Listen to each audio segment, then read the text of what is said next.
Hey, welcome to the Black Knight Nation podcast. I'm your host, Sal Interdonato. We're brought to you by Higher Echelon.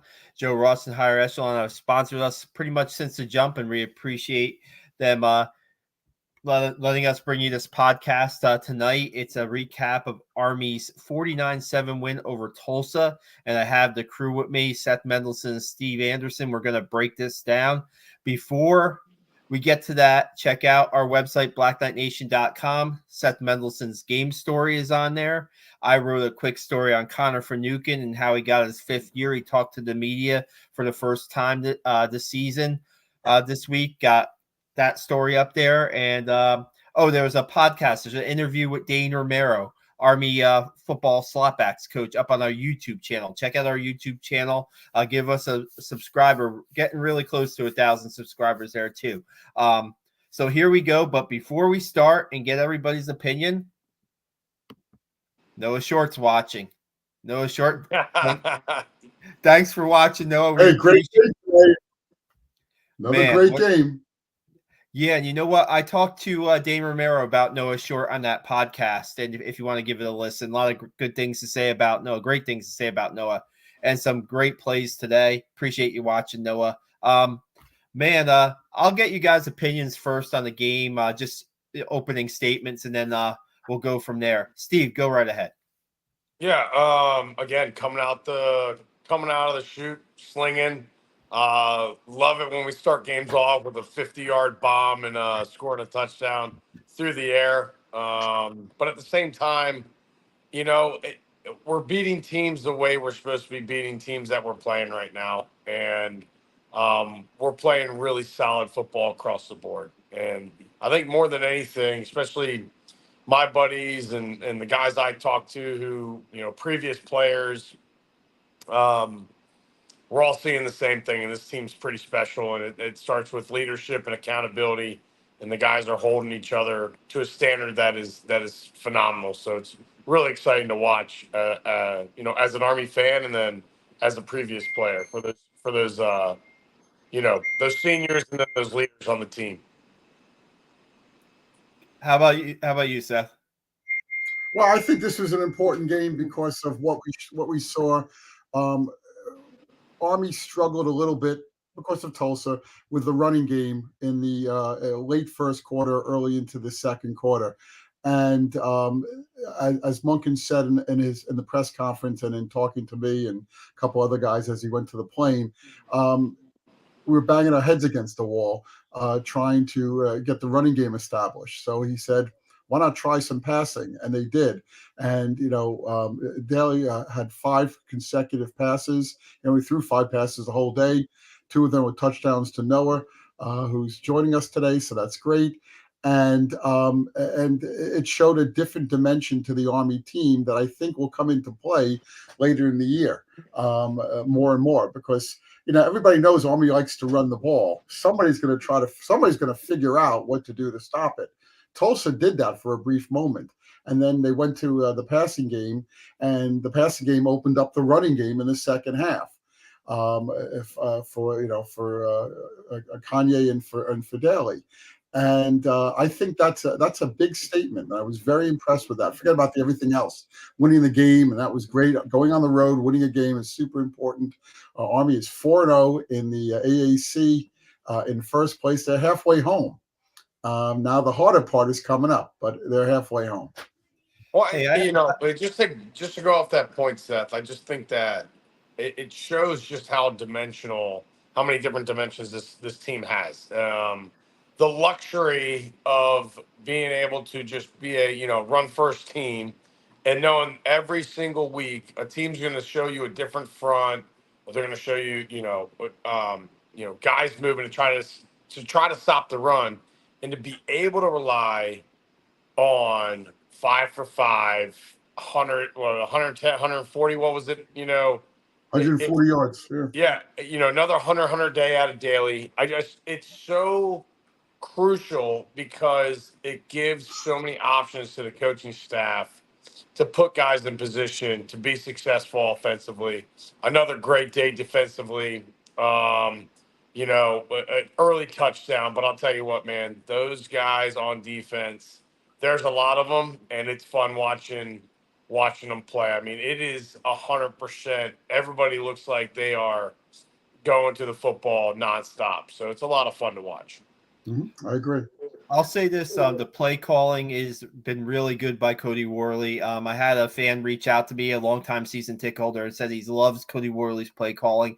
And like you say, Seth, maybe in past years they might have stuck with the run a little bit more, in the past, and been a little reluctant to throw the ball. But the plays are working. I mean, I'll get to one of my tweets in a little bit, but it's pretty impressive. I looked this up. Their first 5 touchdowns, right? Total of 18 plays total in those 5 touchdown drives. Quick hits, so Tulsa dominated time of possession. It was like 21-9 at halftime, yet Army was leading 21-7 on the scoreboard. And the quick strikes, you would say, oh, don't score too fast, Army. Don't score too fast, right? Get those methodical long drives. But then the defense makes those drives count, too, by not allowing Tulsa to put anything up on the scoreboard. And I will have to admit, let's get Brendan in here. I will have to admit that at first it wasn't the prettiest game in the world. They were kind of playing a little bit down. You had the roughing the passer, you had the roughing the punter penalty. Wasn't great football for a little bit. The first quarter was like, and you're worried about, I see posts on X getting worried about this team's making all these mistakes. This team's doing that. This team's doing that. 49-7. 49-7. I mean, okay, so yeah, the game wasn't super clean in the beginning, but there was never a point where I felt like there should be anybody worried about how they were playing. The guys were playing on the edge. Yeah. You're gonna have stuff like that happen when you're playing on the edge. The coaching staff and we mentioned the offensive play calling. They are confident that no matter what play they call, there's going to have success.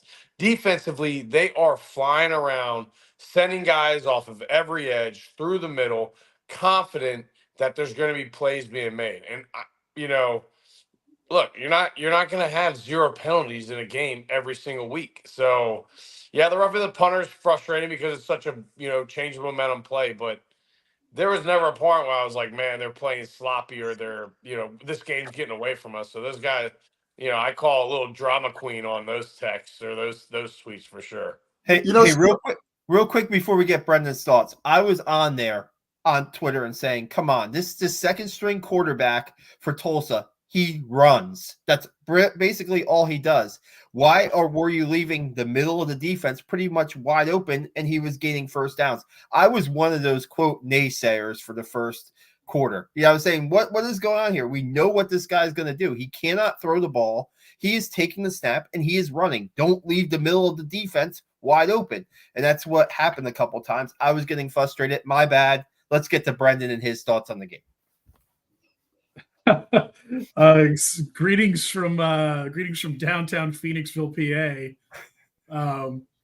I was able to see the first 3 quarters, and then I had to leave for an event at the Colonial Theater, which is famous for being the theater in the Blob, the Steve McQueen Blob, where the Blob takes over the theater and everybody runs out the front doors. If anybody's familiar with that, literally right down the street from there, in my hotel room now. But anyway. Yeah, and this is going to sound like I'm taking the piss because Army won by 35 points, but I give a lot of credit to Tulsa because they gave Army as much of a problem in the first half as we've seen all season.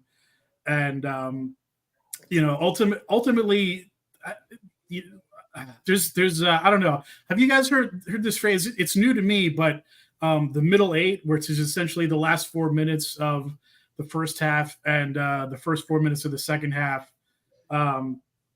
Obviously it's key in any game, and Army, that was where Army dominated, and that was ultimately where they put their stamp on this game. But yeah, I mean, I do give Tulsa credit for coming out and fighting and honestly giving Army a little dose of their own medicine, as the commentators were saying, particularly in the first quarter with their touchdown drive. But ultimately Army is just being Army this season. And once again, particularly in the third quarter, they just went out and quietly took care of business. And and just did not let their foot off the gas. And again, you get a touchdown from their from Army's second string quarterback. So sure. I mean, you can quibble with how the game started. I mean, I I was a little nervous just because the last time they had a 4-0 start was 2021, and then the wheels kind of fell off in Game 5 at Ball State, and this was certainly different from that day. Yeah, I mean, I haven't, like I said, I just got out of an event, so I haven't had a chance to look at a lot of numbers, but this is certainly, I mean, you could argue this is the most dominant 5-game start they've had since Coach Blake was walking the It's crazy. They have not trailed in a game all year long through 5 games. And 3 wins on the road out of 5, which, I mean, you can argue the level of competition, but all three of these road games have been a challenge in one way or another, whether it's the Heat in Florida or Oklahoma or playing on a short week in Philly. Hey, real quick. Go ahead, Seth. Go ahead. Good. I was just going to say that the fact that that Tulsa went for it and on their first drive, I think it was on their own 38, 39 yard line and didn't get it. That says to me that they were petrified of giving Army the ball and Army holding it and I think that's what every team in the AAC, and you know what, Notre Dame's got to be looking at this. Air Force, we know, is looking at this. They're holding on to the ball. Today they didn't. They didn't need to. They had some big plays and they had to go to the passing game. But, everybody's afraid of Army just controlling. I'm sure Navy's the same way. They're afraid of Navy too, because this is working really well for both squads. But everybody's afraid of Army just holding on to the ball for 20, 22 minutes a half. Didn't happen today in the first half, but it's happened elsewhere in the other 4 games. And they're doing everything they can to stop it. So, you got Tulsa going for 4th and 10. When was the last time a team outside of, desperation time went for a 4th and 10, in the middle of a game where it's, kind of still in play? Who does that? Yeah, clear. I mean, much like we see sometimes with the special teams in the past couple of years, where like they're just in the other team's head.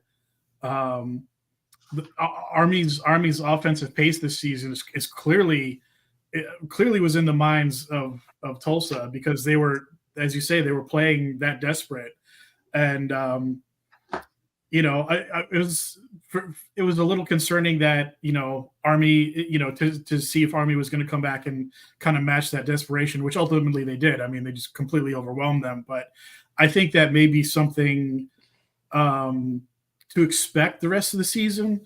Teams are going to try to give them everything they can, towards the start of the game to see, whether they have a shot or not. And, try to, and, some decisions will be desperate like that, going for it on whatever in your own territory. We have to. Steve, go ahead. Steve, go ahead. I think we have to remember, man. I mean, you can watch film and know what the team's going to do all you want, but until you fill it out, there's got to be time to feel out the game, right? I mean, again, our defense lost a whole bunch of starters last year. Okay, every game, they've got 5-game experience now as a unit, but it's still a new team every week, and it's still a new defensive scheme, offensive scheme. Well, not really offensive scheme, but there's still nuances every single week. You got to give teams a chance to feel each other out. Took a little longer today, but man, you guys are making it seem like we were getting our butts beat in the first quarter, and like that's not the game I was watching. We put up 49 points at the end of the day. So I mean, I just feel like you have to understand. You have to understand that the way that game was shaping out was simply they were trading punches, which is going to happen, and then. I love your comment, Brandon, about the middle 8, man. It's so crucial. And that's like you said, that's when we went, 21 points to 28, and then we just started taking off. And another thing this year that I love seeing, that first part of the third quarter, adjustments are being made for not just hey, okay, this is what's working, this is what we're going to stick with, right? We know the other team's going to make adjustments to stop us from doing what we're doing well in the first half, and we've got counter punches to it already locked and stocked and ready to go. Okay, we knew that, we thought this is what they were going to do to stop us.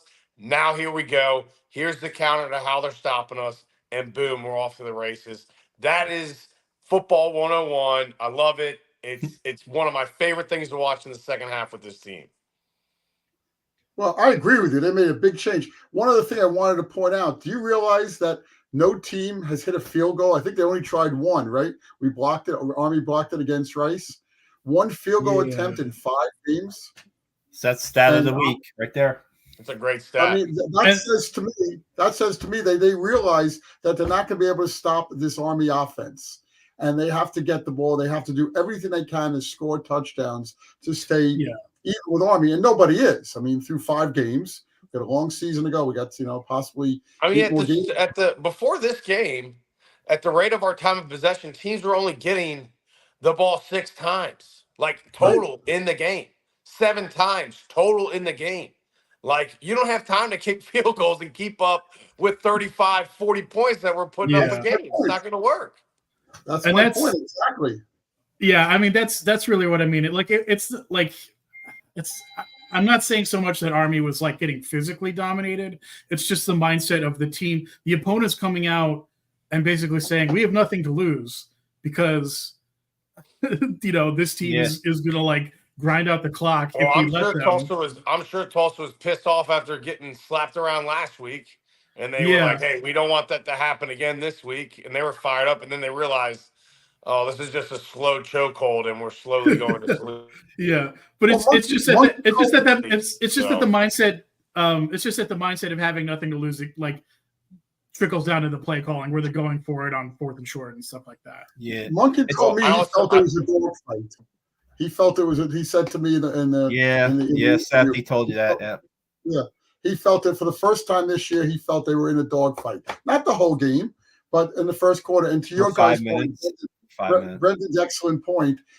He was overjoyed with that last touchdown in the first half because it gave him some breathing room, he said, and he also set the team on the right path for the second half. They made some adjustments at halftime, but that touchdown, because they scored the touchdown, and then of course they got the ball to start the third quarter, so it's a 14-point swing there. It's pretty important. We're going to Steve Miller, who said he was worried about the game. It started up pretty rough. Tulsa come to play. That's it. If you guys have any comments or questions, guys, you're watching right now. We have over 200 people watching right now. Please send us your comments or questions. Real quick, on that swing pass to Noah Short, that's one of the counters, I guess you're talking about, Steve. So play calling on point, execution on point, downfield blocking by David Cross and the tight end getting that last block at the end on point. I mean, it doesn't get any better than that right there. It really doesn't. And man, I tell you, just I looked at the time of possession. Tulsa had 34-30 during the game. So that means Army had 25-30 during the game, 49 points in 25 minutes. pretty good stuff. And big plays. And we haven't even talked about Kanye Udoh yet. And we better talk about Kanye Udoh right now because last week was a breakout game. If last week was a breakout game, this week was a career game, and it's getting better and better from Kanye Udoh. And wow, bounced it outside and gone twice on the same play. So Monken said he didn't realize his speed. He said that he never had the opportunity last year or so far this year until today to realize just how fast he could be against the secondary, and he beat him twice, the same exact play. It was like at one point I thought I was watching a rerun. Not kidding. And I'm like, wait, this is live. It was the same exact play. He just took off. So another great offensive performance by 3 players. And the offensive line. Yeah, give credit to Udoh too to be able to bounce it out, have the vision to bounce it out too, right, Steve? I mean, you just look, I think Seth, Sal, bring up that comment because that's exactly what I was going to talk about. This comment, yeah, right by there Pizza from Tree. Pizza Tree has arrived. That is what is so fun to watch about this Army offense is we are explosive. Like the stat of 49 points in 25 minutes, it just goes to show you that we can score at any position on the field this year. If we're on our own 20, opponent's 20, you best believe we've got something dialed up to where we can go 80 on one play. And that is dangerous because teams cannot put 8 in the box on any position in the field, on any yardage. On 1st and 10, on 3rd and short, we're not afraid to make those play calls because of the confidence these players have instilled in their offensive coordinator to put them in positions to succeed all over the field. We're having 50-yard strikes, 50-yard runs. We're having players who are explosive at every position on the field, and it's given defenses problems on how they're trying to stop the triple option. They can't do it with 8 guys in the box, and they can't do it with 6 guys in the box. Lambert Trophy checking in, no questions. Just excited to see Army at 5-0, the kind of thing that keeps you at West Point for another year. So 5 longest winning streak in the country now at 9 because Missouri lost, right? Missouri got blown out. Yeah, so longest winning streak in the country.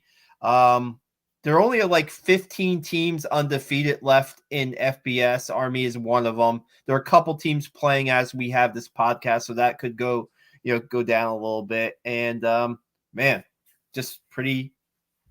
It's all good right now. Teams not to trail in the game this year. Army, Indiana, and Texas are the only 3 teams that not to be trailing in a game through 5 games or whatever those teams play. Trust me, me and Blake Powers are going back and forth as an Indiana grad. I always give him crap. I'm like, hey man, I know who you really root for these days. So that I know you're a Black Knight at your heart now. Army fullbacks coach Blake Powers, right? Yeah. Yeah. One more thing on Udoh, just to pat myself on the back a little bit, because in our preseason show, we were going around throwing out players who could have a breakout season, and I kind of cheated and said Udoh because he kind of had a breakout season a little bit last year, but I said that the offense having more success around him will allow him to have more success, and that's absolutely bared out so far. I mean, he only had 1 touchdown last season. He's got 4 already this season. He'll probably blow by his yardage from last season within 2 or 3 games. So, I mean, he's a great kid and a great player, and but one of many on this offensive squad. I mean, it's just incredible. As Steve was saying, it's just incredible to watch, and it's got to be maddening to try to game plan for. Look, I know everybody loves points being scored, but this is another game where we've held opponents to single digits. All right, 1 touchdown. We've got and this game was the first game where our defense was playing a lot. I mean, there was 14 play, 15 play drives from Tulsa coming away from nothing, and our defense was still holding strong. Throughout the entire series. So, Seth or Brendan or Sal, what defensive player in your mind stuck out today? I'll give mine later. You guys go first. Brendan, go ahead. I'll let you go first. I thought they all played well. Oh man. I mean, DiDomenico's still got that big cast on his hand out there. Who was it? Hang on, I gotta look up a name here. Andon Thomas had a particular pass breakup on 4th down, another clutch play from a few that he's had this season. Yeah, I liked Andon Thomas's game today. I think he had at least 9 tackles. He had that pass breakup. He gets sideline to sideline, doing a good job with that. I like Chance Keith had a couple of he rushed the quarterback, forced a couple of quick passes. I thought he did well. I thought Max getting out there and playing like he did with a broken hand, gutsy performance. Those guys stand out for me. They're Roberts playing too. pretty well. Steve, you could talk I'm about sorry, this. They're playing really too. good as a unit. Really good as a unit, right? I mean, necessarily you don't have to have 2 or 3 standout players in the game if everybody's on the same page. And Casey Larkin's getting tallies really quick. I mean, they tried those bubble screens a couple times that just didn't, got nowhere. And that's Chance Keith playing the edge as well. Casey Larkin getting to spots and and good coverage by the secondary. So the thing with me, and look, unless you know the game plan, you know the calls being made, you can't really tell this other than the lack of open guys on the field. But the communication seems to be very strong at all 3 levels. A lot of plays, not a lot of plays that guys are out of position or guys' eyes aren't right to where there's gaps. Look, there's going to be plays that guys get guys get out of position and stuff like that. But I think the biggest thing that this game showed today is our guys' will to just keep playing football in a position to where they're not used to, and that's staying on the field longer than maybe half the game. So I just another game. I don't care what level, I don't care what you're playing. To hold teams in football these days under 10 points, you're going to win a lot of games that way. And I don't care the skill or the level; it's hard to do. So I did not know that stat that there's been 1 field goal attempt against us, but as you say it, I'm like thinking back at the games. I'm like, yeah, I mean, teams just either know that they need to score in order to try to play catch up, or they're just not getting in positions to put themselves in the spot to kick a field goal. So I'm just, I'm kind of biased because I love giving the defense praise. I mean, 7 points is incredible. And they're just, we're going to be a tough team if we're giving up 7 to 10 points a game, regardless of who we play. Yeah, real quick. Tulsa threw out that second quarterback too. They played a little bit musical quarterbacks on Army's defense too. And Steve, maybe that can't be easy, right? I mean, when you're preparing for one quarterback and then they're putting this other guy who runs a lot and who knows, it's like always why the backup QBs why is everybody's favorite players, because when he gets in, you got no film on the guy and he throws for 300 yards and then he's your starter and then teams get film on him and then he shows you why he's the backup quarterback, So there's a reason, again, we go back to teams are trying to go outside of their standard X's and O's to get Army on their heels in certain positions. And it worked. And then another mature moment out of this defense was like, okay, hey, eye in the sky, coaches, other players, what aren't we seeing? What aren't the 11 guys on the defense seeing in the first quarter with this second string quarterback? What are we missing? What's the key? They relay it down. They figure out what is the tell, what is giving away the quarterback's going to be running, whether it's the actual quarterback or if there's a tell within the offensive line, the running backs, whatever. What's the tell that he's doing this play? They figure it out. They stop it. They stop, with the shenanigans, and we're off to the races. So it is sophisticated. It's the game within the game. We call it the game within the game, and that is being able to slow it down and figure out the little nuances the offense is trying to do to try to give them another edge on top of already knowing the count, already knowing the play they're going to run, and allows our defense to not just react but play fast. I'm excited. 5-0. It's been my first time as an Army fan. 5-0. So it's been great so far. This reminds me of the 96 season when we started 10-0, and I think this is a better team. I do. That was a good team. Brendan, we're not going to get into this debate right now, right? Let's not get into the debate yet. It's halfway. No, it's season. There's a lot of ball left to be played. But yeah, I mean, what's the combined record of the teams we've beat so far? I don't want Steve. I don't have time to figure that out. It's not even worth looking up. I didn't mean like literally. No. I didn't mean like literally, but what I mean is they've all been losing teams. Okay, so they're not. It's look. It's impressive to beat teams the way you're supposed to beat them. We've said it for 2 weeks now, but there is nothing that has been accomplished that our team should be, thinking that they've arrived or they've done something no other team in Army football history can do. Because right now they're on pace to do something that hasn't been done in a really long time with the new playoff schedule and all that stuff. Super exciting, but it's only week 5. A lot of work to get done. And I know from the guys around the team that these guys are not going to blink. This is not going to be a 2021 year where they start to unravel. These guys are dialed in. The leadership they have out of the senior class and these informal leaders is unreal about the accountability and the discipline on what they come back and get after it the next week. And everyone should be excited and have faith that these guys are going to continue to press on the gas.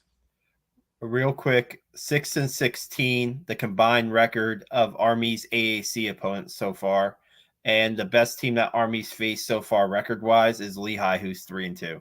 So I mean, there you go. I mean, right there, and UAB's coming to town, and guess who's at the bottom of the AAC standings? UAB. How many points did UAB give up today? Do you know, guys? 70. I'm looking it up right now. 70 to Tulane. 70. 71 points to Tulane. And look, again, there is you have to, and I know this is everybody knows this, but you have to beat the teams on your schedule. There's nothing else. You can't control the schedule. That's all that matters.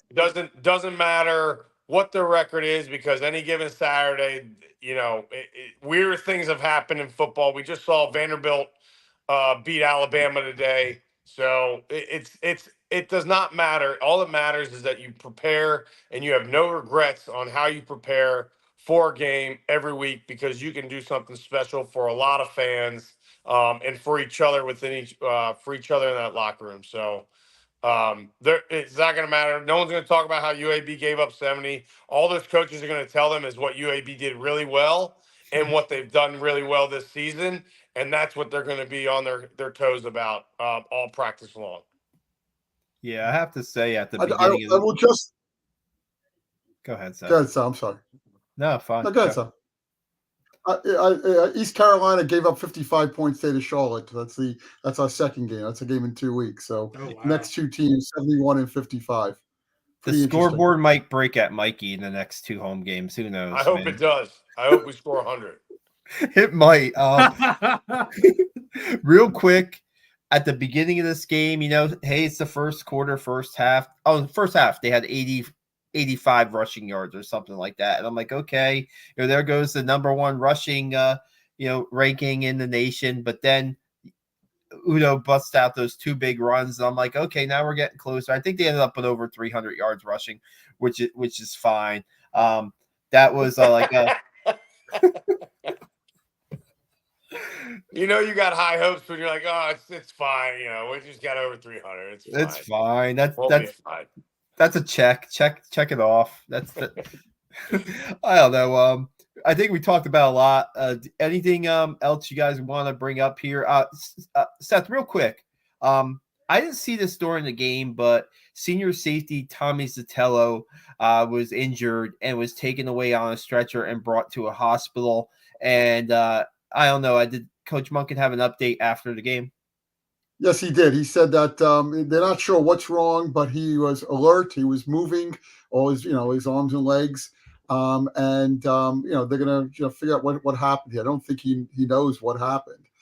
Did anybody else see what? Did he get hit? Did anybody see that? You guys? I didn't know this. Yeah, no, I don't know. But it was precautionary measures to take him to the hospital. But he said he's alert, and he said he's moving all his limbs and extremities, and he didn't seem too worried about it. All they said on the broadcast was that, all they said on the broadcast was that he went to the sideline after a play, and then at some point he just like needed help, and then sometime after that they brought the stretcher out, and that's all anybody really knew. Yeah, just hoping everything's well with Tommy and wishing him the best. Right. A senior that's really put in the work to get on the field this year, and a guy who's a secondary depth guy. And today they didn't have Gavin Shields in the secondary. He was out today. They had Max playing with a club, and they had Colin Matson out there. He's an Oklahoma kid playing in his home state. And Seth, you said that was the first time Army ever won a game in the state of Oklahoma? Yes, it is. The first time they've only played Oklahoma a couple of times, and once was at Nike. And of course, the game 4 or 5 years ago in overtime they lost. And Tulsa beat Army at Army, and Oklahoma State has beaten Army a few times. I don't think Army's beaten them. Wow. But yes, that's. I went back to 1920. So if it's before that, I'd be really surprised. They didn't really travel out west back then. Yeah, pretty impressive. Yeah. So, any final thoughts, guys? We've already kind of looked ahead to the next couple of weeks with UAB and East Carolina coming to town, and then bye week Air Force, and Navy took care of Air Force 34-7 today, pretty handedly. So now, if Army can beat Air Force early in November, that Commander-in-Chief's trophy will be, played at. They don't call it FedEx Field anymore. Wherever the Commander's Field is. I think it's just called the Commander's Field right now. I don't think they have a sponsor right now. It's like Northeast, which is maybe some sort of insurance company. I don't know. Yeah. They need to demolition that stadium and build another one. It's terrible. Agree. So we kind of previewed some of that stuff already. Any final thoughts, guys? If you have any comments or questions, if you want to get them in before we get off the air here, feel free. I'd just like to say one thing. I was watching the news, the sports, and local New York news, and 3 channels had Army highlights. Haven't seen that in a long time. Wow. So, and that's 5-0. And of course, I had to mention that Navy's 5-0, each one of them.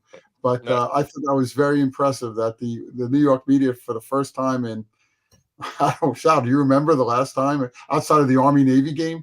Well, Fox 5, because Tina Savasio is the sideline reporter, they do a lot of stuff with Army. They'll put Army highlights on, but the main 2, 4, and 7, to be honest with you, I don't watch the news anymore, to be honest with you, so I can't.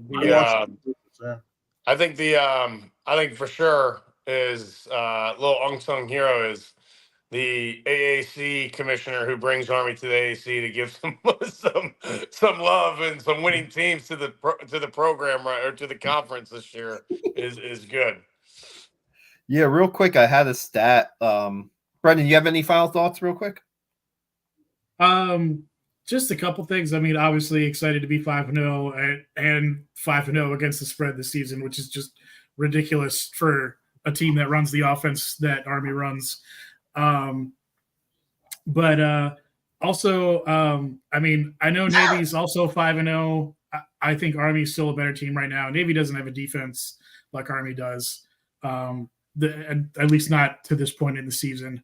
And also next week with UAB coming to Mikey, it's the first time that this team has an opportunity to actually like check a box off on their season goals, because 6 wins would qualify them for at least one more game this season. So I'm going to try to grab a ticket to that, and we'll see how that goes.